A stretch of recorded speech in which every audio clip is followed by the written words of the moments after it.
പാനലിലേക്ക് വരാം.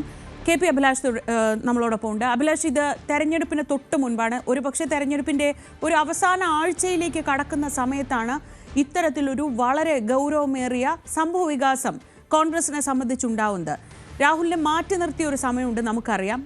രാഹുലിൻ്റെ കാര്യത്തിൽ നേതാക്കൾ ആരും മിണ്ടാതിരുന്ന സമയമുണ്ട്. അതിനുശേഷം കെ സുധാകരൻ ഉൾപ്പെടെ രാഹുലിന് വേണ്ടി വളരെ ശക്തമായ വാദവുമായി രംഗത്തെത്തുന്നതിന് തൊട്ട് പിന്നാലെയാണ് ഇന്നലെ ഈ യുവതി പരാതിയുമായി മുഖ്യമന്ത്രിയെ സമീപിക്കുന്നത്. ഇതിനെ രാഷ്ട്രീയമായി കാണുന്നുണ്ടോ കോൺഗ്രസ്? പക്ഷേ അതിനും അപ്പുറത്ത് ഒരു പരാതിയുണ്ട്. രാഹുൽ ഇത്രയും കാലം ചോദിച്ചിരുന്ന ആ രണ്ട് കാര്യങ്ങളും വന്നിരിക്കുന്നു. ശ്രീജ, ഈ വിഷയത്തെ രാഷ്ട്രീയമായി നേരിടേണ്ട വലിയ ഉത്തരവാദിത്തം കോൺഗ്രസിനുണ്ടെങ്കിലും കോൺഗ്രസ് അക്ഷരാർത്ഥത്തിൽ വെട്ടിലായിരിക്കുന്നു എന്ന കാര്യത്തിൽ ഒരു തർക്കവുമില്ല. പ്രത്യേകിച്ച് തദ്ദേശ തെരഞ്ഞെടുപ്പ് പടിവാതിക്കൽ എത്തി നിൽക്കുന്ന സാഹചര്യം, കേരളത്തിലെ വോട്ടർമാർ തദ്ദേശ വോട്ടെടുപ്പിന്റെ ഭാഗമായി ബൂത്തിലേക്ക് പുറപ്പെടാൻ തയ്യാറെടുക്കുന്ന ഒരു സാഹചര്യത്തിൽ വലിയ ഇരുട്ടടി തന്നെയാണ് കോൺഗ്രസിന് ഇപ്പോൾ ഉണ്ടായിട്ടുള്ളത് എന്നതിൽ സംശയമില്ല. മാത്രവുമല്ല, നമുക്കറിയാം ഇപ്പോൾ എടുത്തിട്ടുള്ള കേസ് എന്നത് ജാമ്യമില്ലാ വകുപ്പ് പ്രകാരമുള്ള കേസ് ആണ് എടുത്തിട്ടുള്ളത്. നേരത്തെ രാഹുൽ മാങ്കൂട്ടം ഈ കേസുമായി ബന്ധപ്പെട്ട് തുടക്കത്തിൽ ഹൂ കെയേഴ്സ് എന്ന തരത്തിലുള്ള പ്രതികരണമാണ് നടത്തിയത്. എങ്കിൽ പിന്നീട് എവിടെയാണ് തനിക്കെതിരെ ഒരു പരാതി ഉള്ളത് എന്ന ചോദ്യമായിരുന്നു ഉയർത്തിയത്.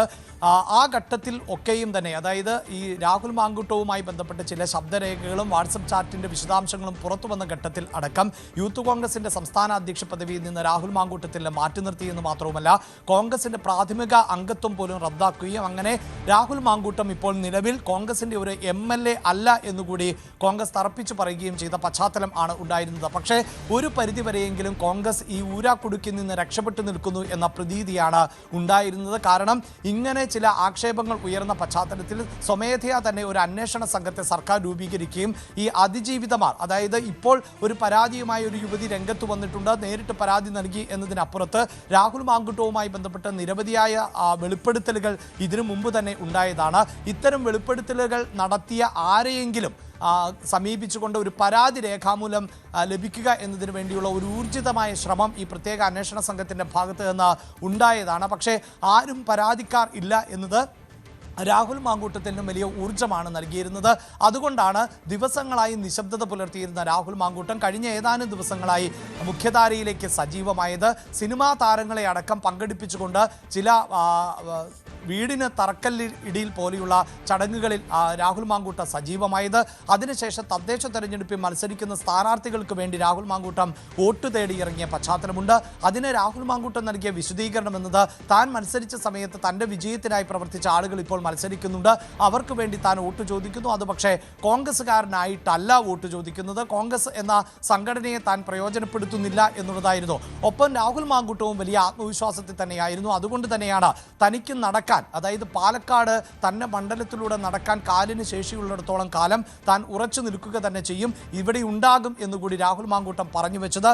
ഇങ്ങനെ രാഹുൽ മാങ്കൂട്ടം ഒരു തിരിച്ചുവരവിന് തയ്യാറെടുത്ത സമയത്താണ് കൃത്യമായൊരു പരാതി മുഖ്യമന്ത്രിക്ക് നേരിട്ട് ലഭിച്ചത് എന്നത് എല്ലാ അർത്ഥത്തിലും കോൺഗ്രസിനെ പ്രതിരോധത്തിലാക്കുന്നുണ്ട്. അത് രാഹുൽ ബ്രിഗേഡിനെ പോലും മെട്ടിലാക്കുന്ന ഒരു സാഹചര്യം ആണ് ഉള്ളത്. മാത്രവുമല്ല, കഴിഞ്ഞ ദിവസം KPCCയുടെ മുൻ അധ്യക്ഷനായിട്ടുള്ള സുധാകരൻ്റെ ഭാഗത്ത് നിന്ന് ഉണ്ടായ പ്രതികരണം എന്നത് രാഹുൽ മാങ്കൂട്ടത്തിന് നേരെ ഉയർന്നിട്ടുള്ളത് കൃത്യമായൊരു ഗൂഢാലോചനയാണ്. താൻ ഇതേക്കുറിച്ച് അന്വേഷിക്കുകയുണ്ടായി, അതിൽ ആ ചെറുപ്പക്കാരൻ നിരപരാധിയാണ് എന്നാണ് തനിക്ക് ബോധ്യമായത് എന്നുള്ളതാണ്. വളരെ മുതിർന്ന ഒരു കോൺഗ്രസ് നേതാവ് മാധ്യമങ്ങളോട് തുറന്ന് ഇത്തരത്തിൽ പ്രതികരണം നടത്തുമ്പോൾ അത് രാഹുലിനെ അനുകൂലിക്കുന്ന മറ്റുള്ളവർക്ക് വലിയ ഊർജം ആയിരുന്നു പകർന്നു നൽകിയത്. മാത്രവുമല്ല, കോൺഗ്രസിൻ്റെ KPCCയുടെ അധ്യക്ഷൻ അടക്കം പിന്നീട് സ്വീകരിച്ചിട്ടുള്ളത്, അതായത് രാഹുൽ മാങ്കൂട്ടത്തിനെ ഇപ്പോൾ പാർട്ടിയിൽ നിന്ന് പുറത്താക്കിയിരിക്കുകയാണല്ലോ, അതുകൊണ്ട് തന്നെ ഈ വിഷയത്തെക്കുറിച്ച് ഇനി കൂടുതൽ ചർച്ചകൾ വേണ്ട എന്ന മട്ടിലുള്ള പ്രതികരണമായിരുന്നു. അവിടെയും ഒരു തരത്തിൽ രാഹുൽ മാങ്കൂട്ടത്തിനോട് വലിയ കൂടുതൽ നടപടികളിലേക്ക് അല്ലെങ്കിൽ കൂടുതൽ വിമർശനങ്ങളിലേക്ക് പോകാൻ പാർട്ടി നേതാക്കൾ ഒരുക്കമല്ല എന്ന തരത്തിലുള്ള ഒരു സന്ദേശം കൂടിയാണ് ലഭിച്ചിരുന്നത്. പക്ഷേ ഇനി ഇപ്പോൾ കോൺഗ്രസിനെ സംബന്ധിച്ചിടത്തോളം പാർട്ടി നേരിടാൻ പോകുന്നത് വലിയ വെല്ലുവിളി തന്നെയാണ്, വലിയ പ്രതിസന്ധിയാണ് പാർട്ടി നേരിടാൻ പോകുന്നത് എന്നത് എടുത്തു പറയേണ്ടതാണ്. കാരണം നമുക്കറിയാം, രാഹുൽ മാങ്കൂട്ടവുമായി ബന്ധപ്പെട്ട് കോൺഗ്രസിനകത്ത് തന്നെ പ്രത്യേകിച്ച് വനിതാ നേതാക്കളുടെ ഭാഗത്ത് നിന്ന് അതിരൂക്ഷമായ വിമർശനങ്ങൾ ഉയരുന്ന പശ്ചാത്തലമുണ്ട്.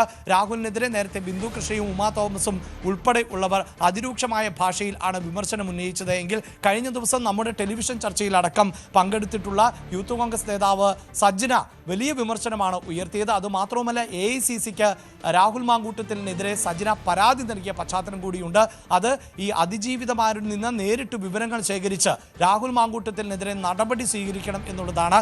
സംഘടനാപരമായി അത്തരത്തിൽ AICCക്ക് വലിയ ഉത്തരവാദിത്തമോ അല്ലെങ്കിൽ സാങ്കേതികമായ നിയമ സംവിധാനമോ ഒന്നുമില്ല എങ്കിൽ പോലും സംഘടനാ തലത്തിൽ പ്രവർത്തിക്കുന്ന പാർട്ടിയുടെ ലേബലിൽ മത്സരിച്ച് വിജയിച്ച MLA ആയ ഒരു നേതാവിന് നേരെ യൂത്ത് കോൺഗ്രസിൻ്റെ വളരെ പ്രധാനപ്പെട്ട പദവിയിലിരിക്കുന്ന ഒരു വനിതാ നേതാവ് ഔദ്യോഗികമായി പരാതി നൽകുമ്പോൾ ആ പരാതിയോട് മുഖം തിരിക്കുക എന്നതും കോൺഗ്രസിനെ സംബന്ധിച്ചിടത്തോളം പ്രായോഗികമാകുന്ന ഒന്നല്ല. അതോടൊപ്പം എടുത്തു പറയേണ്ടത് സജന ഇത്തരത്തിലൊരു പരാതി നൽകുമ്പോൾ സജനയ്ക്കെതിരെ മറ്റു വനിതാ നേതാക്കൾ രംഗത്തെത്തുന്ന സാഹചര്യം കൂടി ഉണ്ടാകുന്നു. അതാകട്ടെ നേരിട്ട് ഈ സോഷ്യൽ മീഡിയയിലൂടെ ഓഡിയോയും വീഡിയോയും ഒക്കെയായി ഈ സ്ത്രീകൾ ഉൾപ്പെടെയുള്ളവർ രംഗത്ത് വന്നിട്ടുണ്ട് എന്നതാണ്. അതിൽ തന്നെ മഹിളാ കോൺഗ്രസ് നേതാവായിട്ടുള്ള രഞ്ജിത പുളിക്കൻ കഴിഞ്ഞ ദിവസം ആയിരുന്നു ഇത്തരത്തിൽ സോഷ്യൽ മീഡിയ പ്ലാറ്റ്ഫോമിലൂടെ രാഹുൽ മാങ്കൂട്ടത്തിനെ അനുകൂലിക്കുകയും സജനയെ അതിരൂക്ഷമായി വിമർശിക്കുകയും ചെയ്തത്. അതായത് സംഘടനയ്ക്ക് അകത്ത് തന്നെ അത് യൂത്ത് കോൺഗ്രസിലേക്ക് എത്തുമ്പോഴും മഹിളാ കോൺഗ്രസിലേക്ക് എത്തുമ്പോഴും കോൺഗ്രസിൻ്റെ എല്ലാ സംഘടനാ സംവിധാനത്തിനകത്തും ഈ വിഷയവുമായി ബന്ധപ്പെട്ട് രണ്ട് അഭിപ്രായങ്ങൾ ഉയരുന്നു, കടുത്ത ഭിന്നത ഉയരുന്നു എന്നുള്ളതായിരുന്നു. പക്ഷേ അപ്പോഴെല്ലാം ഈ പരാതിയില്ല എന്നത് വലിയൊരു ആശ്വാസമാവുകയും രാഹുലിനെ മാറ്റി നിർത്തി എന്ന തരത്തിൽ ഒരു പരിധി വരെയെങ്കിലും നേതാക്കൾക്ക് ഒഴിഞ്ഞു മാറാൻ സാധിച്ചിരുന്നു. ഇനി അങ്ങനെയല്ല സാഹചര്യം. എന്താണ് ഈ വിഷയത്തിൽ കോൺഗ്രസിൻ്റെ നിലപാട് എന്ന് നേതാക്കൾക്ക് കൃത്യമായി പറയേണ്ടതായി വരും. കാരണം ഇവിടെ ഇതാ ഒരു പരാതി ലഭിച്ചിരിക്കുന്നു. CPMൻ്റെ സംസ്ഥാന സെക്രട്ടറി ആയിട്ടുള്ള ME ഗോവിന്ദൻ ആവശ്യപ്പെടുന്നത് രാഹുൽ മാങ്കൂട്ടം MLA സ്ഥാനം രാജിവെക്കണം എന്നുള്ളതാണ്.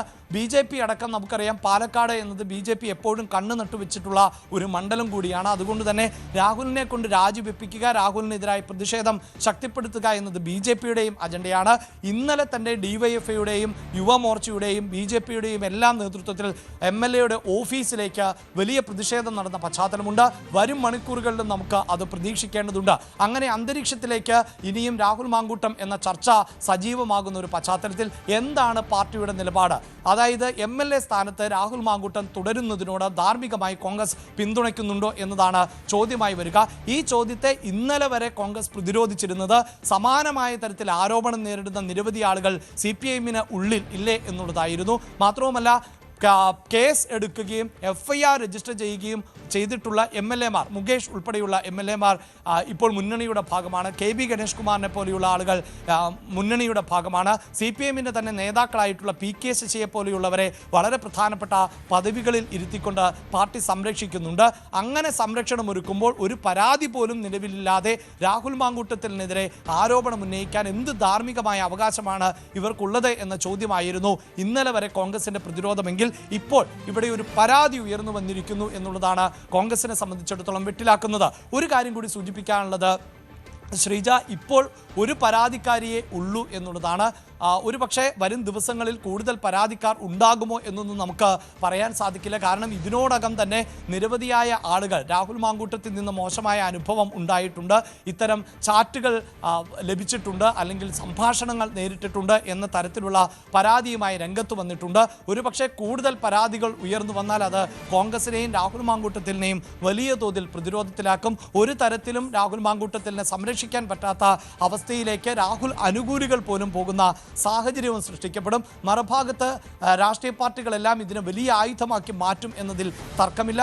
അതുമാത്രവുമല്ല, ഇത് യഥാർത്ഥത്തിൽ CPMനെ സംബന്ധിച്ചിടത്തോളം നിലവിലെ സാഹചര്യത്തിൽ വലിയൊരു കച്ചിത്തുരുമ്പായി മാറിയിട്ടുണ്ട് എന്നതാണ് എടുത്തു പറയേണ്ടത്.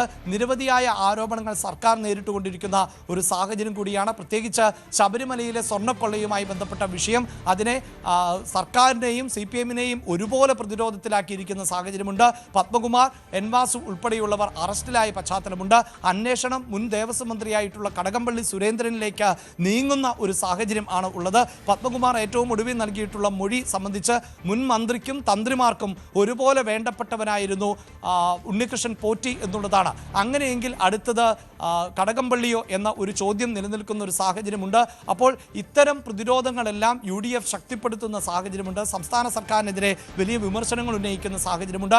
ഏറ്റവും ഒടുവിൽ കേന്ദ്ര സർക്കാർ കൊണ്ടുവന്നിട്ടുള്ള ലേബർ കോഡിൽ അടക്കം അടക്കം വിദ്യാഭ്യാസ മന്ത്രിയുടെ ഭാഗത്ത് നിന്ന് പക്ഷപാതപരമായ ഒരു ഇടപെടൽ ഉണ്ടായി എന്നും മുന്നണിയിൽ ചർച്ചകൾ നടത്താതെയാണ് ഇപ്പോൾ തീരുമാനങ്ങൾ എടുക്കുന്നത് എന്ന ആക്ഷേപമടക്കം UDF-ഉം കോൺഗ്രസും മുന്നോട്ട് വെക്കുന്നു. നമുക്കറിയാമല്ലോ PM ശ്രീ പദ്ധതിയുമായി ബന്ധപ്പെട്ട തീരുമാനം മന്ത്രിസഭ അറിയാതെ CPI അറിയാതെ ഘടകകക്ഷികൾ അറിയാതെ ആണ് തീരുമാനിച്ചതെങ്കിൽ ലേബർ കോഡും അത്തരത്തിൽ ആണ് നടപ്പിലാക്കുക എന്ന ഒരു രീതിയും അല്ലെങ്കിൽ എന്ന പ്രതീതിയും ഒക്കെ സൃഷ്ടിച്ച പശ്ചാത്തലത്തിൽ സംസ്ഥാന സർക്കാരിന് ഐക്യമില്ല, മുന്നണിക്ക് ഐക്യമില്ല, അതോടൊപ്പം തന്നെ സർക്കാർ വലിയ വെല്ലുവിളികൾ നേരിടുന്നു.